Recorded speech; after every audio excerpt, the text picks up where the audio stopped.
I am live, it says. Thank goodness. The alternative is not pretty. What's up, y'all?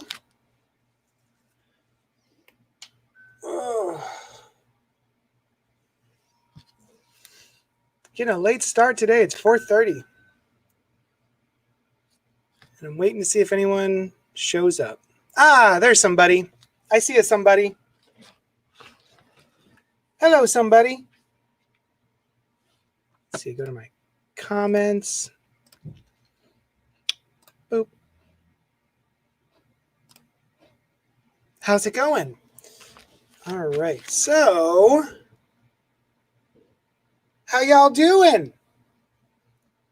I just woke up from a nap. Had a huge, long day, a bunch of stuff.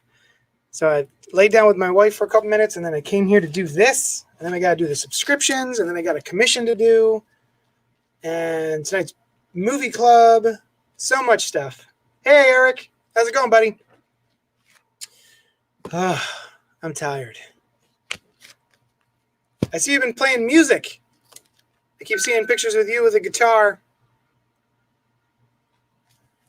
How's that going? All right, so hope all is well. And naps are so good. I love a good nap. Boy, howdy.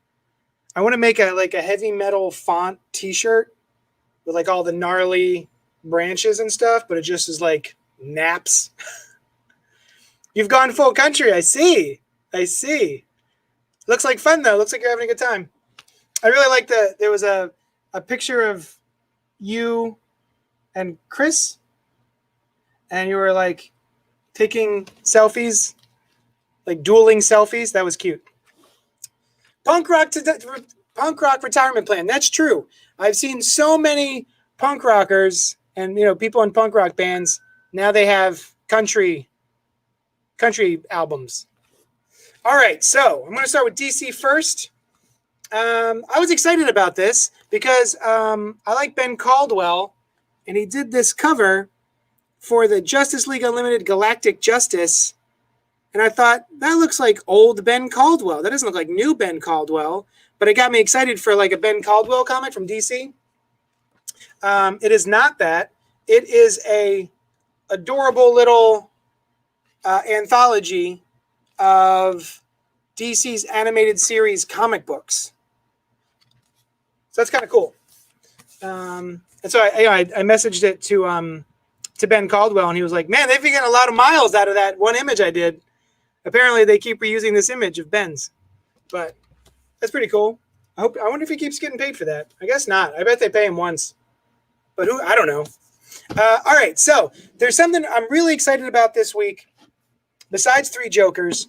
So after Chris Reeves' Superman, I grew up on the Chris Reeves Superman, and I absolutely loved it. And the very first Superman comic books that I read from DC were from John Byrne, and he was doing, like, after the Crisis on Infinite Earths, he was in charge of, I guess, rebooting Superman and starting the new series. And boy, did I love that book. That was such a cool book. And I think I started with number 1 even.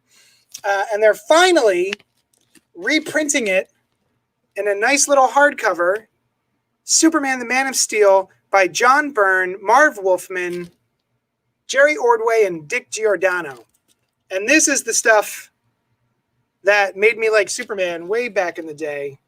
It's probably my second favorite Superman stuff besides All-Star Superman. But I'm so stoked that they are reprinting this finally.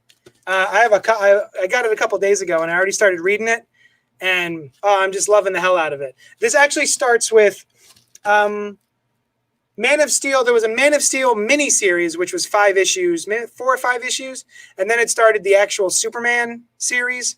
And this has both the miniseries and then the beginnings of the Superman series that he did. Wonderful, wonderful stuff. This is like top tier John Byrne. So good. Justice League Odyssey Final Frontier by Dan Abnett. Trade paperback comes out tomorrow. Boop.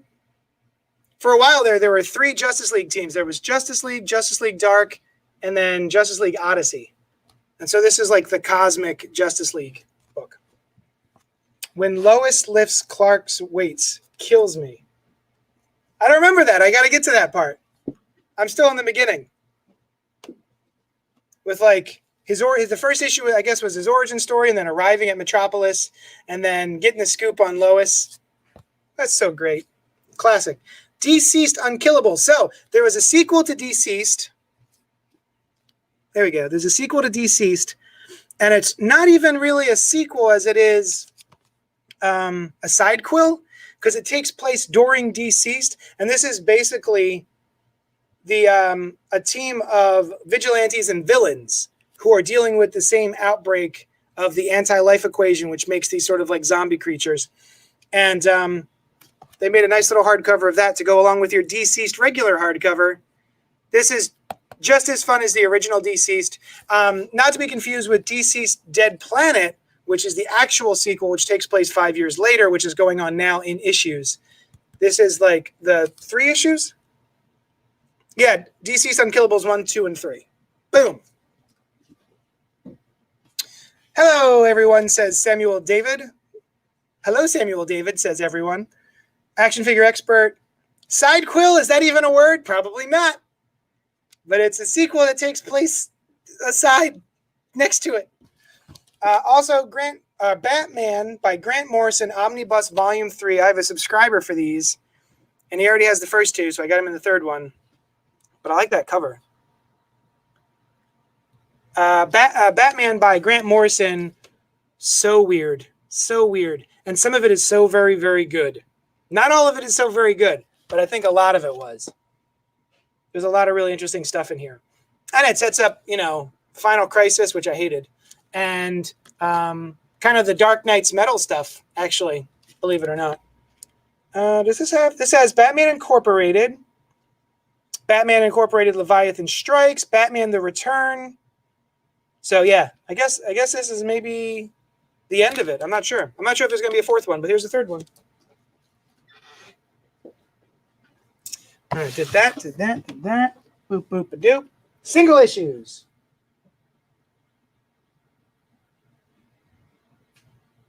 Here we go. Superman Action Comics number 1024. Meet the new boss. I wonder who it is. There's just no telling who that silhouette is supposed to be. I wonder who it's going to be. Perry White, probably, right? I'd say that's Perry. So House of Kent, Chapter 3. And then there's an alternate cover. I think I like the regular cover better. Despite the unnecessary mystery? Watch me be wrong. Watch it not actually be Clark Kent. Watch it be someone else entirely. And I'm the jerk. It is I who am the jerk. Good night from the other side of the ocean. What up, Melly G?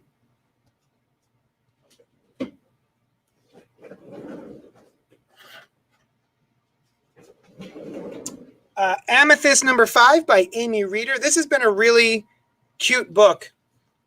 She is a member of the Young Justice team by Brian Michael Bendis, and they gave her her own miniseries. And this is going to be pretty good to give to somebody like a YA kind of comic book. This has been a lot of fun.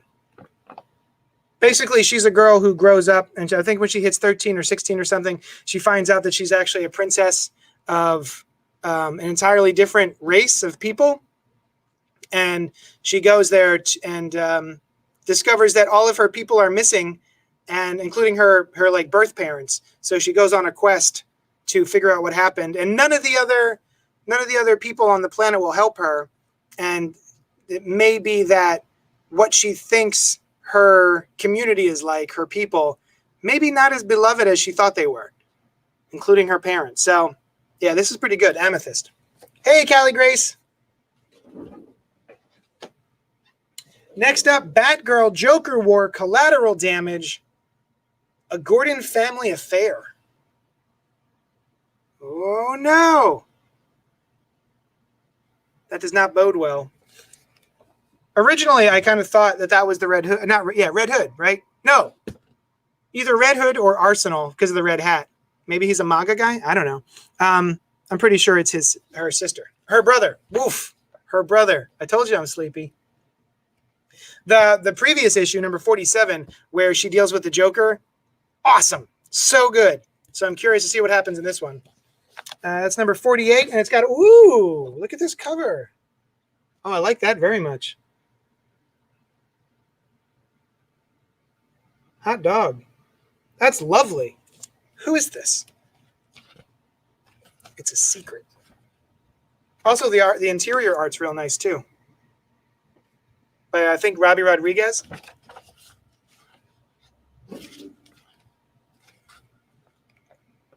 Let's see. This is by...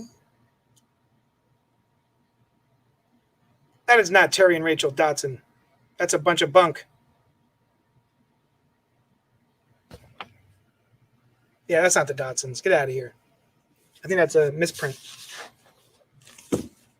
How is everybody? You guys having a good... What's today? Tuesday? I went to Wegmans. We spent like 2 hours in Wegmans getting food.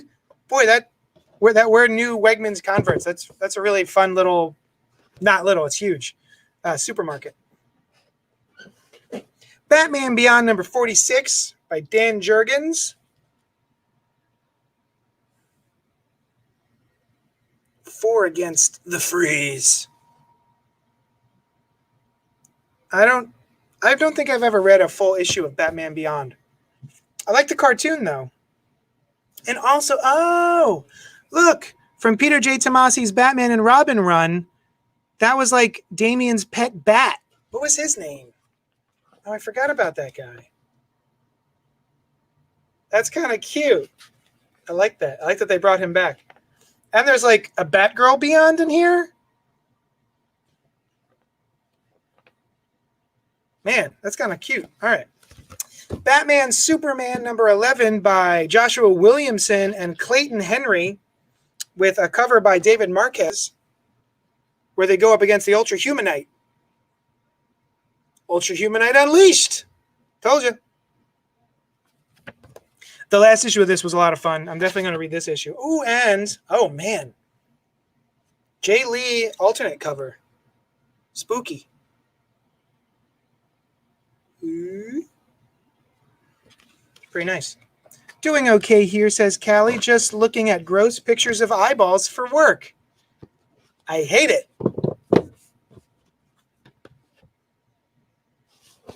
And Clayton Henry's the interior artist. He is also very, very good.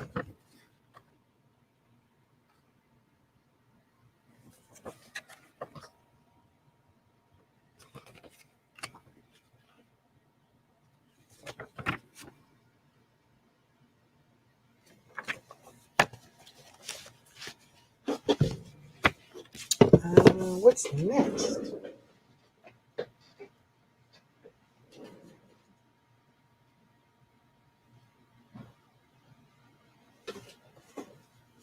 Batman Detective Comics, Cornered by Killer Croc by Peter J. Tomasi and Kenneth Rocafort. Number 1026.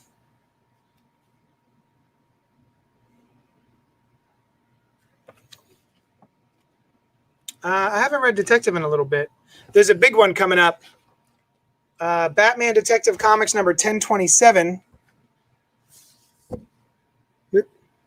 How does this work? Oh, there we go. 1027. The Dark Knight's first appearance. Celebrating 1,000 issues since the Dark Knight's first appearance. So, yeah, this is going to have Brian Michael Bendis, Kelly Sue DeConnick, Matt Fraction, Dan Jurgens, Tom King, Grant Morrison, Greg Rucka, Scott Snyder, Mariko Tamaki, Peter J. Tomasi, James Tinian IV, Marv Wolfman, and more, with art by Jamal Campbell, Chris Burnham, Dan Jurgens, Jose Luis Garcia Lopez, Emanuela Lupacino, David Marquez, Dan Mora, Ivan Rice, Eduardo Riso, John Romita Jr., Riley Rosmo, Bill Sienkiewicz, Walter Simonson, Brad Walker, Chip Zdarsky, and more. So, yeah, this is going to be a really big issue. I ordered a ton of these. So if you want it, let me know. And then there's an alternate version for this issue. which is pretty dope. Killer Croc looming over the Batman. Did you guys see the Batman trailer from DC Fandom that was released? I saw that, and I saw the trailer for, well, I guess it wasn't really a trailer. It was a behind-the-scenes look at the Suicide Squad, which looks awesome. I'm very excited for that one.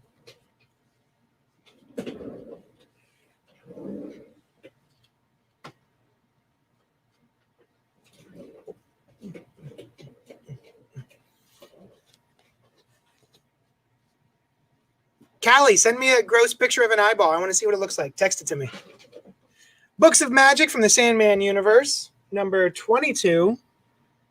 Listen, here's the thing. They canceled my Sandman universe book, which was Constantine. And it hurts. It hurts me so much. The Suicide Squad game had a great teaser. Wasn't that cool? Yeah, that teaser was dope. I wish the original movie was more like that. Suicide Squad I'm down for, says Callie. Me too. It looks awesome. I think the Batman one, like, as much as I'm tired of Batman movies over and over and over again, it looks pretty good. Oh, and then someone just texted me about this. Superman Man of Tomorrow, the new animated film. They had, after the New 52 happened in the animated universe, they wrapped it up with the previous movie, and now this is the beginning of the next stage of the DC animated universe. So I'm curious about that. The Flash, number 760, Flash Fact. You're all dead. This is a great cover. I love this cover. But it looks like Howard Porter. Why are you so spooky, Flash? What you doing, Barry? And there's an alternate cover.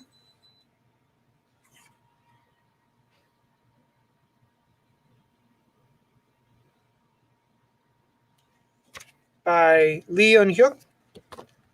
And I find it a little static. It's very colorful and very bright, but I find it a little static. I prefer this one because it's spooky. He gonna get you. Ooh, that Flash gonna get you. Oh, gross! She sent it to me. Gross eyeball picture as requested. Oh no! Oh no! You guys want to see the gross eyeball picture? Oh no! Conjunctivitis with follicles in the inferior fornix. Oh, no. Blech. I don't like it. I regret requesting that picture. All right. Ooh, speaking of which, well, not speaking of gross eyeballs, maybe, I don't know. Speaking of my man John Constantine Hellblazer, new issue this week, number 9. This series is so good. You got what you wanted. I did. It's my own fault. Turns out if you say John Constantine Hellblazer series, the phone thinks I'm saying, hey, Siri. Yep, it did it again. Stop it. But anyway, I actually signed the petition, like save Hellblazer, save Constantine, because I really want this series to continue. This is the best it's been since the original run. Boy. And Cy Spurrier, the guy who wrote it, did a really nice blog post about it. He's pretty torn up about it. You can tell he was pouring a lot into this book, and he's really devastated that it's not going to continue. So what a bummer. It's terrific. John hasn't been this good in a long time, right? Ugh. I actually went back and reread the first story arc again, and I'm going to catch up. I'm a couple issues behind, but not because I don't love the hell out of it. It's one of those books that, because of, especially in the first arc, because of the dialect, the lingo that's happening, you got to do a little bit of work to figure out what they're talking about. But part of the fun thing is the gangsters that John is dealing with he's commenting on how they're using lingo that he barely understands. It's pretty cute. Justice League Dark. Oh, Samuel David says, yeah, it's a shame. I've been loving that John Constantine book. Good. I'm glad I'm not the only one. What a shame. John is all about the long con. Fans have to let it play out. I know. I guess it's going to end at 12. So tomorrow is number 9, and then we get a couple more issues. Hopefully that'll be enough time for people I might actually write in. You know how you can write into the letters column? I might write in and be like, save this book. I never do that. I never actively participate in when a book gets canceled. I just go, oh, it's a bummer. I like that book. But this one, I might actually do some stuff for. Justice League Dark number 25 by Ram V. Oh, nice art. Very Eddie Barrows looking art. And the Upside Down Man.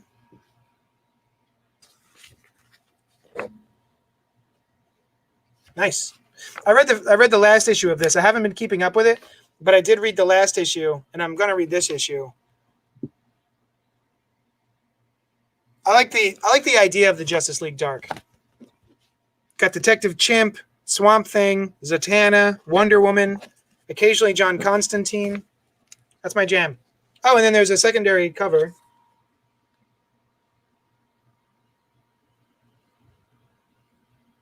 It's pretty nice.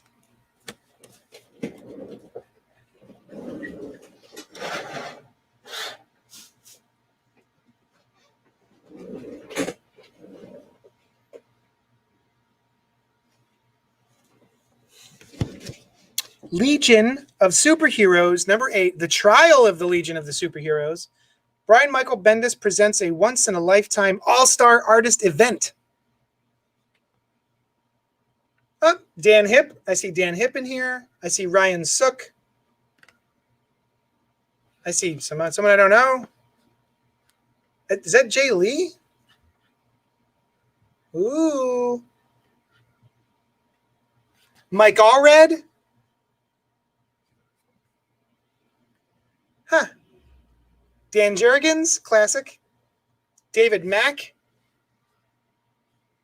I like when Brian Michael Bendis does this. He really tries to let his artists shine as much as possible, and he likes to write things specifically so that he can use his power to get them work. I love that Brian Michael Bendis does that. He does this a bunch where he'll write something specifically and request all of these different artists. So it's a nice little showcase. This is number 8. And I should have an alternate cover for it. Yep. By Dustin Nguyen. Watercolorist, Dustin Nguyen. Melly G says, I might get that. Love me some JL Dark. Did you see the movie? The animated film, Justice League Dark? That was great. And then there was also a really good animated John Constantine Hellblazer movie, which was rated R as hell. I was really surprised at how R-rated that animated movie was. Highly recommend that. That was great.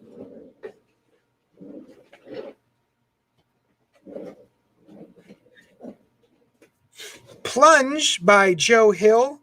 Number 6, with art by the incomparable Stuart Immonen. This has been a really fun horror story with an alternate cover by Gary Frank.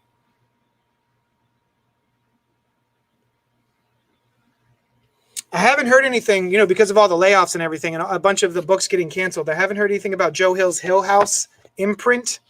So I'm curious to see if that's going to keep going or if it's going to get the axe, so to speak. Which, speaking of axes, if you haven't read his, Joe Hill did a miniseries called Basket Full of Heads. That's real good. It's a home invasion movie / mystery about a girl who, in order to get revenge, has an axe that when she cuts off your head stays alive and keeps talking. It's a lot of fun. It's very campy. It's very grindhousey. Very cool. Red Hood Outlaw number 48, another Joker War Collateral Damage tie-in. Betrayed by the Family. Another appearance by, what's her name? Punchline, Joker's new girlfriend. Bless you. And an alternate cover by Philip Tan. It's pretty nice. That's very different from a lot of the Philip Tan stuff I've seen previously. And I think Lobdell's going to be leaving this book after issue 50, and there's going to be either a new team. I hope there's a new team. I'm not sure if it'll get canceled or if they'll just get new people on the book. Melly G says, I'm catching up with all the DC animated movies so I can watch the Constantine Apocalypse movie. I'm at the Reign of Superman. That was pretty good. A lot of the DC animated films were better than I thought they were going to be. They've been surprising me. I don't know why. I keep being surprised, even though I keep enjoying them.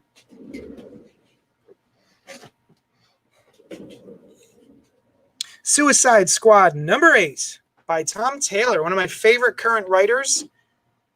I usually don't care about the Suicide Squad, but Tom Taylor is an excellent writer, and he's been doing a great job with this mini. I guess it's a maxi series. I had heard that it had gotten canceled with a bunch of the other DC books that were given the axe, but I guess he's just finishing up his run, and it was only supposed to be 8 issues or 12 issues anyway. So that makes me feel a little bit better. Alternate cover.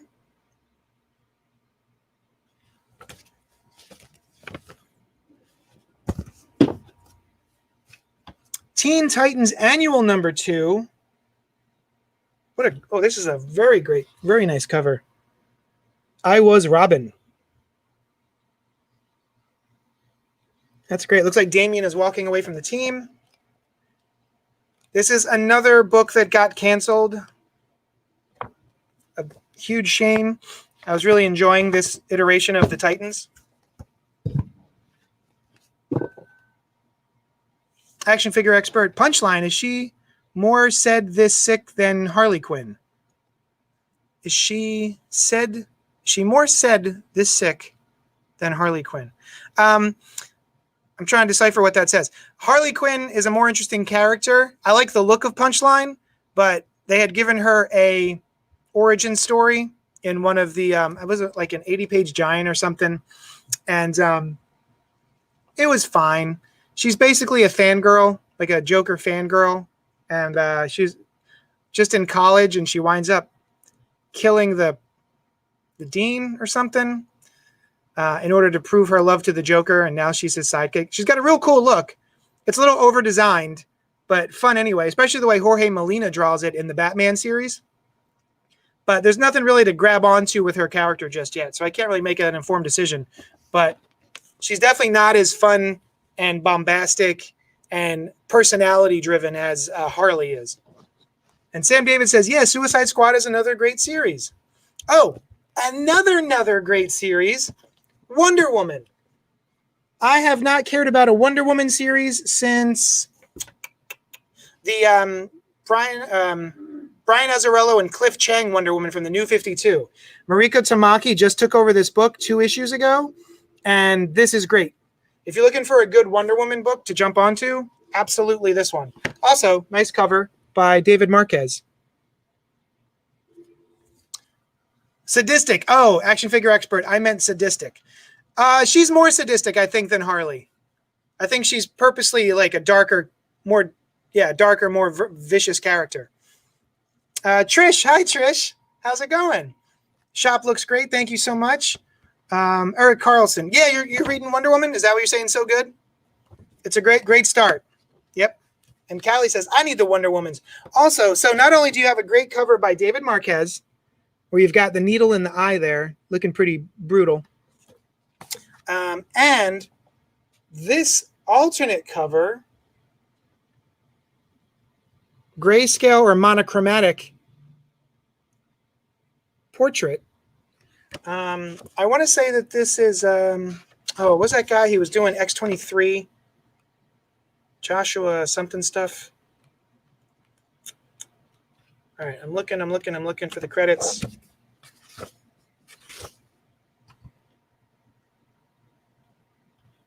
Joshua Middleton. That's his name, Josh Middleton. Ooh. Callie, I think you do have that added, Wonder Woman.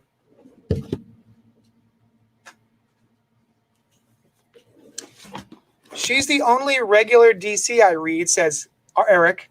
I just wonder how that orphan girl affords to live in the same apartment building. That's what we were wondering on the podcast, which you should tune in Sundays, 10:30 a.m. We live stream the Spoiler Alert / Gutter Talk podcasts. They used to be 2 separate shows, and now we have put them together, and we do like 2 to sometimes 3 hour show every Sunday morning at 10:30 a.m. And we were talking about her little friend who just keeps showing up in her apartment, and I'm trying to figure out if she's going to be like just a new, fun, whimsical little side character, or if they're going to be building her up to be like dun dun dun, some sort of villain or something. But so Eric, you were reading. I was so excited for the G. Willow Wilson's run, and then she's the creator of Ms. Marvel, Kamala Khan for Marvel Comics, and she made the jump and was doing Wonder Woman, and it didn't grab me. Did you enjoyed that run? Or are you saying the Mariko Tamaki is the only DC you read on the regular? Do.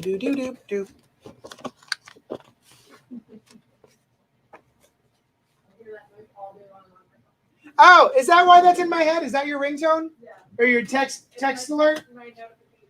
Boopity boop boop. Oh yeah, it's in my head because it's not on my phone. That's just coming from you. Let's see. Grumpy Bird has joined us. Hi, Grumpy Bird. Welcome. Anyone know a website where I can buy 3 Jokers from with quick shipping? Well, you can always Venmo me and I'll pop one in the mail for you. You can email me at jdsherocomplex@gmail.com. And you can just Venmo me or PayPal me. I'm going to create a little banner so that you can read it. jdsherocomplex@gmail.com.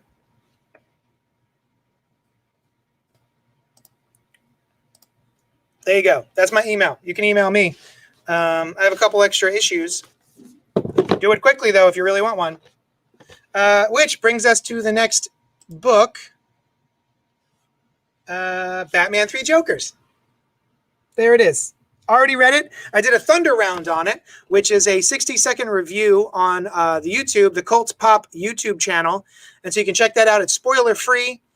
And I had a lot of fun with this. This is really good. By Geoff Johns and Jason Fabok. There are 2 different covers that I have. Oops, knocking over the mic. There's a Batman cover and a Joker cover. Oop, there we go. Boop, boop, boop, boop, boop.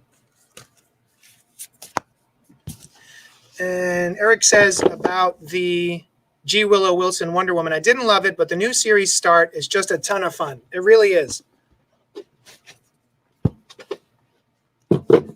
All right. So there's that. So I guess I should explain the 3 Jokers a little bit. So back when Geoff Johns was writing the Justice League, he had done the Darkseid War, and Batman wound up on the Metron chair. What's that called?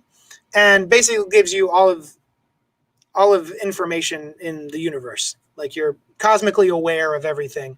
And Batman finds out, due to that access to knowledge, that there are, in fact, 3 Jokers. And in the beginning of this series, there are 3 crimes happening simultaneously, all by the Joker. And so they're curious to see how he's pulling that off. And then it starts from there. And I won't tell you anything else, but it's great.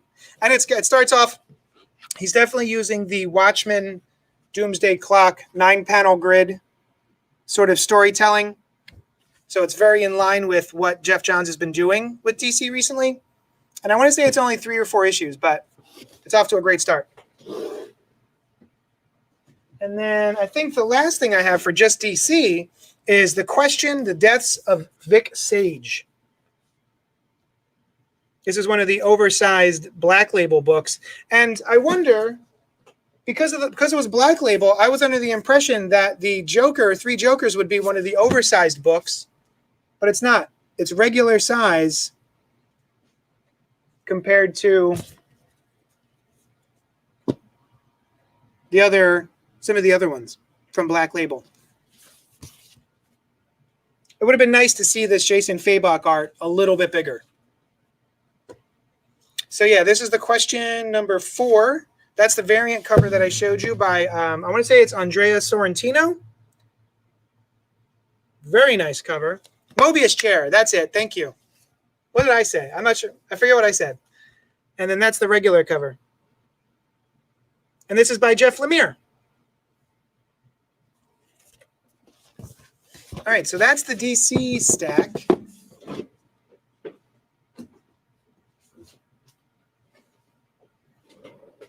And then this is the stuff from Diamond. All right, so I've already sorted them, so I only have 1 copy of each, so I don't have to sort through the entire stack. So they'll be able to go a little quicker with this, because I got to get going. I got to start putting these in the subscription bins. Angel and Spike, number 13.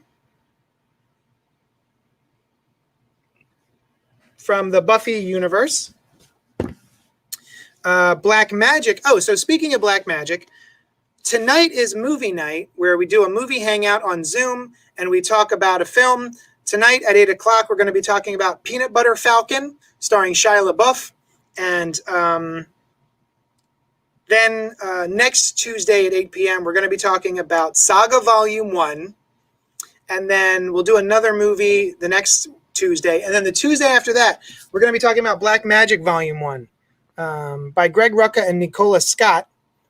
And this is sort of like witchy cop drama, which I haven't read yet, but my buddy Noel says it's great.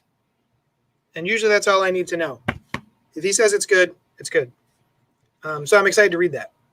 So yeah, tonight's Peanut Butter Falcon, and then next week will be movie or book club, and that'll be Saga Volume 1. The Boys are back with Dear Becky. Number 4 by Garth Ennis and Derek Robertson. Daredevil, annual number 1 by Chip Zdarsky. Another great cover. One More Day. So I guess we'll find out. But One More Day for Spider-Man was very controversial in that it had Spider-Man making a deal with the devil in order to save his Aunt May and dissolve his marriage from ever existing. And it was a very convoluted way for Marvel Comics to make Spider-Man not married so that he doesn't seem quite as old to younger readers. It was a huge fiasco. And now they're doing Daredevil One More Day. So I'm curious to see what that's going to be. But I do like me a good Daredevil book. All right, so there's a couple of Empire books coming out, Empire tie-ins, but not any actual Empire books. So Empire, the miniseries, is taking a break this week, and you're only going to get a couple of the miniseries that go along with it, or I'm sorry, the tie-ins that go along with it, like Empire Avengers, number 3, and Empire Captain America, number 3, which I believe wraps up these 2 issues. I think they're only 3-issue miniseries. Yep. And Empire itself, I haven't read many of the tie-ins other than Empire X-Men, Empire Captain Marvel, but the main Empire miniseries is really good. Action Figure Expert says, Peanut Butter Falcon, was that before or after Transformers? Way after. Peanut Butter Falcon is only from 2019. So it's a very recent film. Family Tree number 8 by Jeff Lemire and Phil Hester. It's a gross body horror sort of comedy, horror comedy. It's a weird book that I only read 1 issue of, but I really should sit down and catch up. That might happen someday. Oh, that's cool. I just realized that the tree in the background is all blood splatter, forming a pool that he's standing in. That's really nicely done. Iron Man 2020, number 6. This is the last issue of the 2020 miniseries. And then the next one will be Iron Man #1 by Christopher Cantwell. So that's why I know that name. So, okay, Iron Man 2020, this is wrapping this up. I love the vibrant colors. Every issue of this has like a different neon color on the cover, and the rest is sort of monochromatic. But Christopher Cantwell, who's going to be writing the new Iron Man series, is the guy behind *Halt and Catch Fire*, which is a 1980s computer drama that has 4 seasons that we're blowing through right now. And he's behind that. He's the showrunner, I think, or at least the head writer. I'm not sure. I think he created the show. And if you're not watching *Halt and Catch Fire*, it's very, very good. Fantastic Four Antithesis by Mark Waid and Neil Adams, with inks by Mark Farmer. I don't know anything about this, but I have read some of Neil Adams' previous works, recent works from the past 10 years, and they weren't for me. But that's because he was writing them, and they felt like huge acid trips that I couldn't get a hold of. But this is written by Mark Waid, so I might check this out. Fantastic Four Antithesis #1. It's a mini-series. Got a bolt. Bye, Eric. Ghost Spider #10. This series has been a lot of fun. Oop. Sorry, I missed that. Could you say it again, please? Siri keeps talking to me. Hellions #3, another of the John Hickman era X-Men books. Madeline Pryor, I think that's her name. Philadelphia, which is vampire cop drama in Philadelphia. And there are 2 different covers. This one by Scotty Young.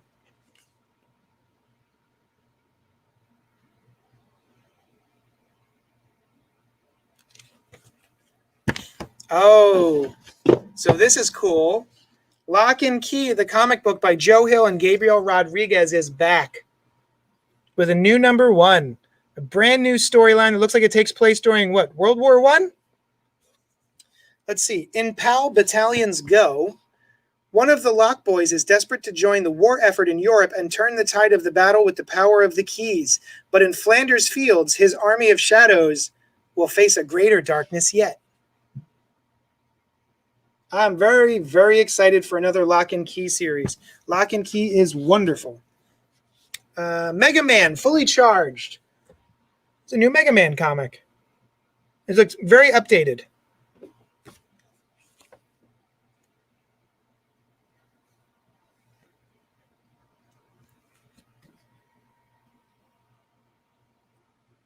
I don't have a lot of Mega Man experience, to be honest.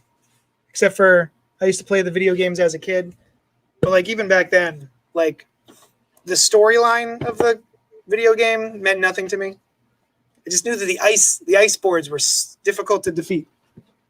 Nomen Omen, another witchy comic. Very, very interesting. I'm a couple issues behind on this, but the character is colorblind, and so you only get color when magic happens in the comic. It's all grayscale except for the magical colors, which is really cool. Amazing Spider-Man #47 by Nick Spencer. I've been really enjoying Nick Spencer's run. Highly recommend it. And the Sin Eater is back. If you remember the storyline, the death of Jean DeWolf from the 80s or maybe 90s, late 80s, early 90s, we'll say.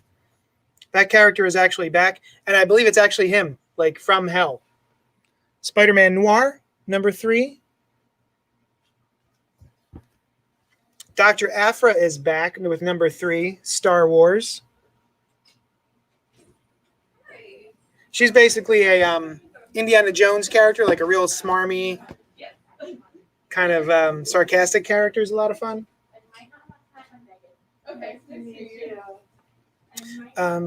Star Wars Adventures, The Clone Wars, Battle Tales. This is an all-ages Spider-Man series, or Spider-Man, Star Wars series.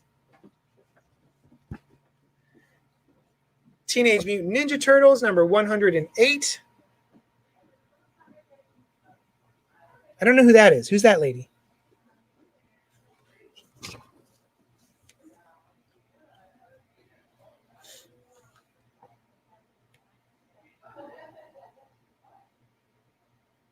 Though I do like the art style.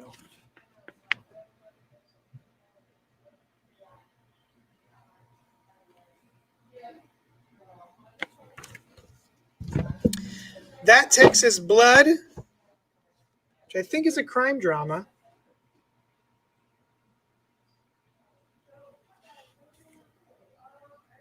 That Texas Blood is the best damn comic I've read in years, says Michael Lark from Lazarus and Daredevil. Also, they sent me a bunch of free copies of Untold Tales of Chex Quest Anthology. Chex like the cereal? I'm not sure what I'm looking at.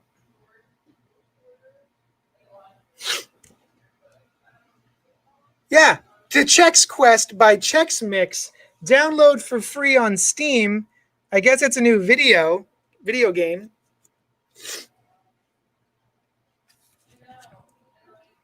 So it's a free Chex Mix themed game. Oh. Okay, that looks kind of cool.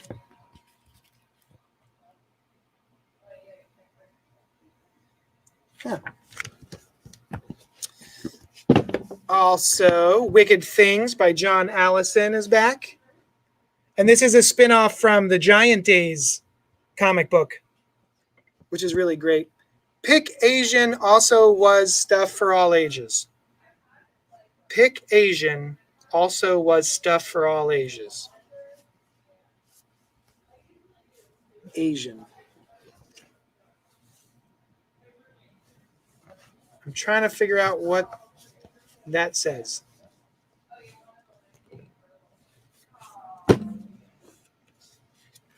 One more time, action figure expert. I don't know what that sentence means. Wind by James Tynion IV, an all ages queer comic. Very, very cute. It was supposed to come out as a like an OGN, and then they decided, I guess because of COVID, to break it up into issues. I read the first issue, and it's very, very cute.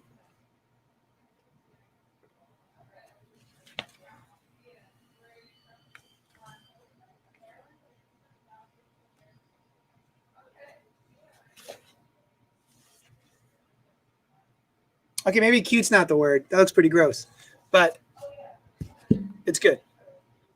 And, ooh, X Factor number 2. I really enjoyed it. I was not looking forward to X Factor number 1, but I really enjoyed it. And now I'm excited for X Factor number 2. I'm glad I tried it out. By Leah Williams and David Baldion. And then X-Men number 11, another Empire tie-in by John Hickman and Lionel Francis Yu. Wind was good. I really like anything Tynion does. Yeah. I think my favorite Tynion right now is Something is Killing the Children. That's him, right? I think that's him. Oh, and then X-Men extended cut of God Loves, Man Kills. It's a 2 of 2. This wraps it up by Chris Claremont and Brent Anderson. Isn't Star Wars for all ages? Yes. Yes, it is. The Star Wars Adventures Clone Wars. If you ever see Star Wars Adventures, that is an all ages Star Wars book. So yeah, that one's for the kids.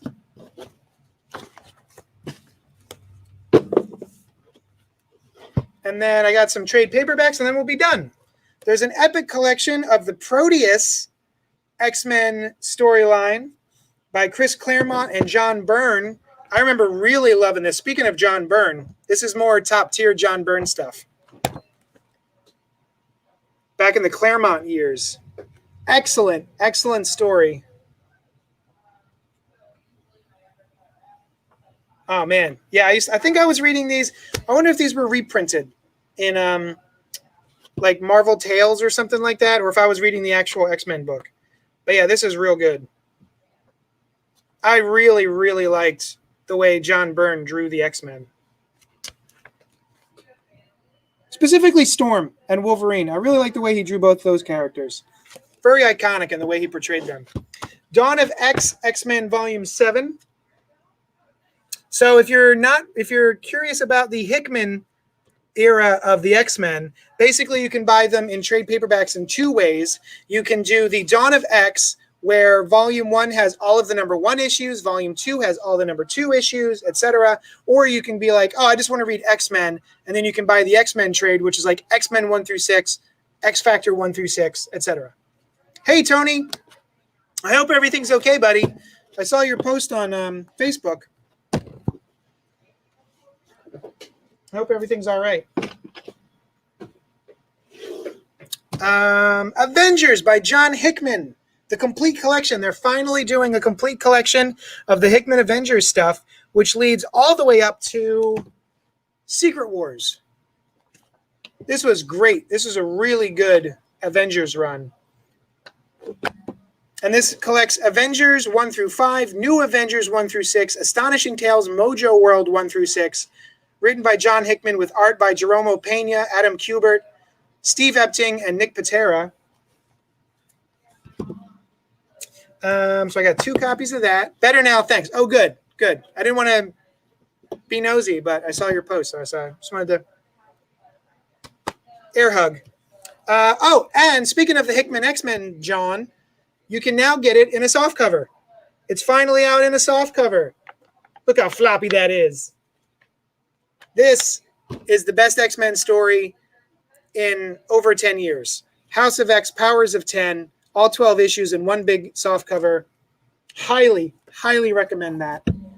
We got some cute stuff. Little Golden Books, Star Wars, The Rise of Skywalker. Look how cute. I like him. Where'd he go? No, thank you. I forgot his name. What was his name? All I can think of is Babu Freak. Babu Freak! Not BB-8. That's BB-8. Dio. I like little Dio. I wish I had a little Dio remote control thing to hang out with. Marvel Action, Captain Marvel, another all-ages book for the kids. I think this is by Sweeney Boo.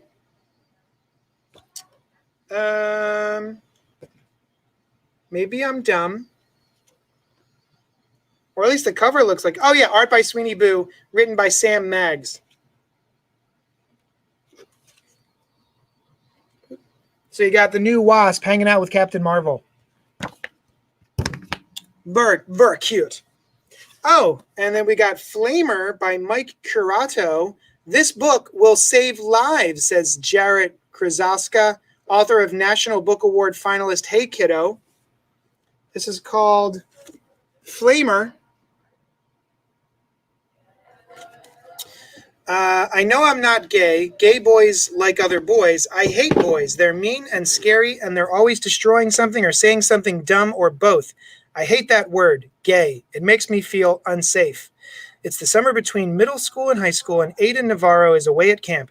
Everyone's going through changes, but for Aiden, the stakes feel higher as he navigates friendships, deals with bullies, and spends times with Elias, a boy he can't stop thinking about. He finds himself on a path of self-discovery and acceptance. Award-winning author, artist, and Eagle Scout Mike Curato draws on his own experiences in this debut graphic novel, telling a difficult story with humor, compassion, and love.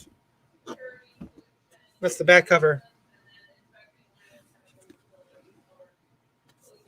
Speaking of trade paperbacks, is there a difference between trade paperbacks and graphic novels?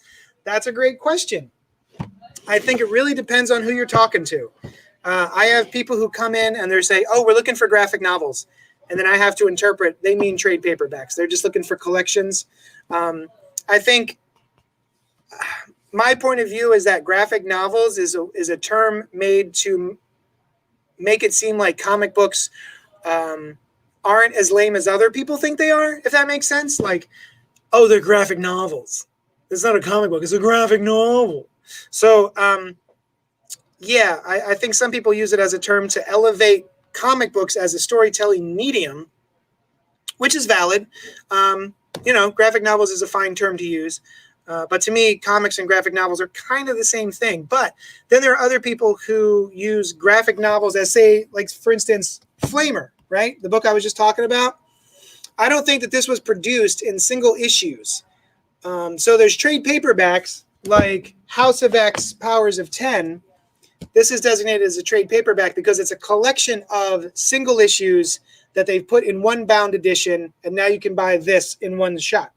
As opposed to Flamer, which was all produced as a graphic novel.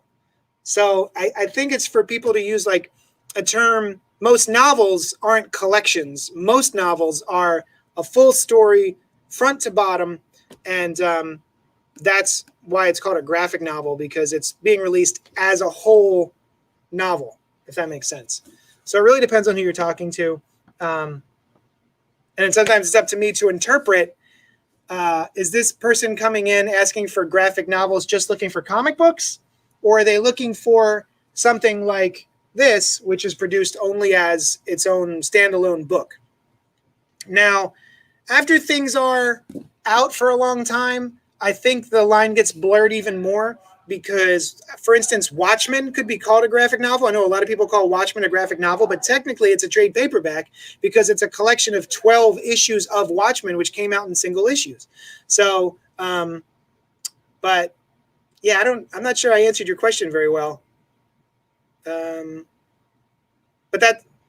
that's kind of how I look at it. Is a graphic novel is something that is produced as it's published as one big book versus a trade paperback, which is a collection. But yeah, sometimes I'll call Watchmen a graphic novel. I'll call Batman or Dark Knight Returns a graphic novel. Cody, another graphic novel by Jared Cullum.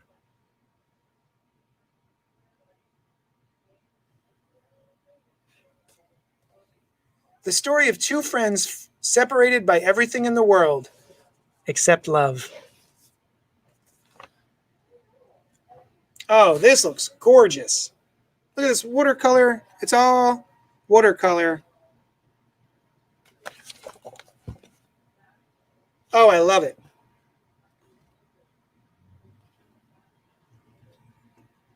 This looks sweet as hell.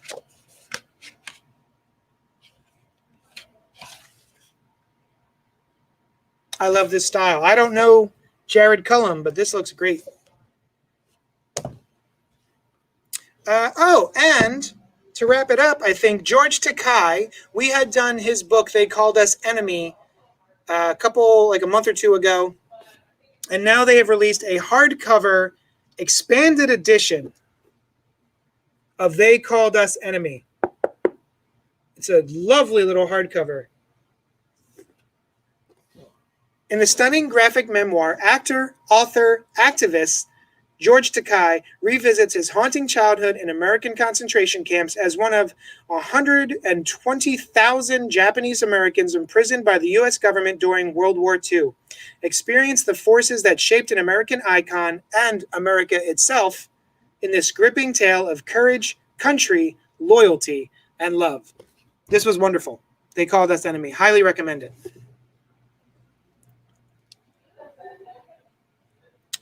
PP, gotcha. I just hate sometimes when people call comics graphic novels. Yeah. So yeah, this is what the interior looks like.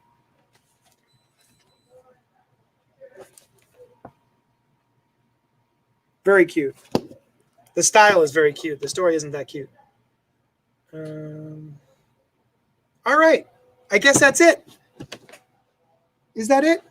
I'm going to say yeah.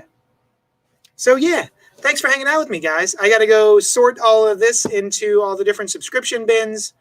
And then tonight at 8 o'clock is Movie Club. Join us at 8 o'clock where we talk about The Peanut Butter Falcon starring Shia LaBeouf. Very cute little movie. And then join us next Tuesday for Book Club where we talk about Saga Volume 1. The first 6 issues of Saga by Brian K. Vaughan. And, what's her name? Fiona Staples. And then join us Sunday, this upcoming Sunday at 10:30 a.m., where we will talk about this week's comics. We will review them, and then we will have a gutter talk conversation about something in pop culture, which is always a good time. So thanks so much, guys. I hope you have a great night, and go eat your dinner. It's dinner time for normal people. My dinner time is like 9 p.m., but I assume you guys are going to eat a regular time. All right, love you. Bye.